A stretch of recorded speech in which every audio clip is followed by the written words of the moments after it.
And welcome back. I'm at LaTour Asset Management. I have Joe LaTour with me right now and his associate Josh, right? We're going to talk about something this time. It's about something that was passed a couple years ago, Secure Act, right? Right. I think a lot of people are very confused about different ramifications of this act, and I'm hoping you guys can help straighten out some of those things. Sure, Tom. Yeah, well, so basically, with the passing of the Secure Act, okay, prior to that, let's just go back prior to it, the required minimum distribution age was 70 and a half. Right. Okay, so now that has changed to age 72. All right, so you have to take your required minimum distributions by April 1st of the year after you turn 72. Okay, and these are the RMDs that people hear about, Right. that acronym. Required minimum distributions. Okay. What is the effect then? I mean, what do people need to start doing and paying attention to? Because, I mean, I may be wrong, but that's a clock ticking kind of thing to me. Well, it is really, and here's the thing. So everybody's situation is different. So the year that you turn 72, you can take that required minimum distribution then, and you may want to. And here's the reason why. If you wait until April 1st of the following year, and the deadline is April 1st of the following year. Right. But if you wait to then, the following year you have to take 2 RMDs, which means you have 2 taxable required minimum distributions added to your income. Okay, let me ask you about this, because RMDs are fine. If it's my money, and I kind of understand that, but there are many times when this is left to other people as well. I mean, you may, leave this to a spouse, or you may leave it to a child. Where does that all come in as far as those RMDs? That's a great question, Tom. So if you're leaving it to somebody, that's going to become an inherited IRA. And Okay. so you end up having to take, because of the Secure Act, like he said, there's a change in legislation.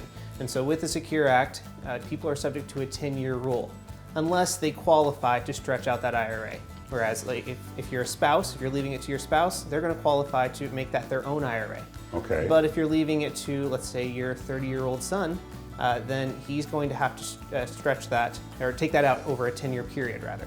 Okay, and that has to do with their age versus your age, Yes. and all of that sort of thing. Yeah, so one thing that would qualify somebody for a stretch over their lifetime would be if they are within 10 years of your age. So if they're not more than 10 years younger, or even if they're older, they could stretch it over their lifetime.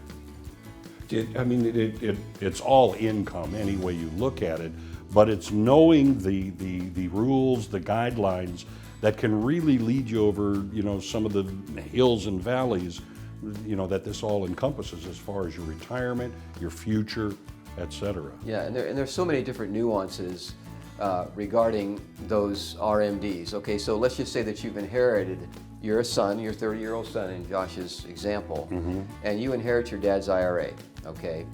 Your dad has not started, he has not reached his required beginning date, all right, of taking the RMDs. Then during that 10-year period, you don't have to take the RMDs. Okay. However, if your dad had reached his required beginning date of 72, and was taking RMDs, okay, you have to take RMDs over that 10-year period.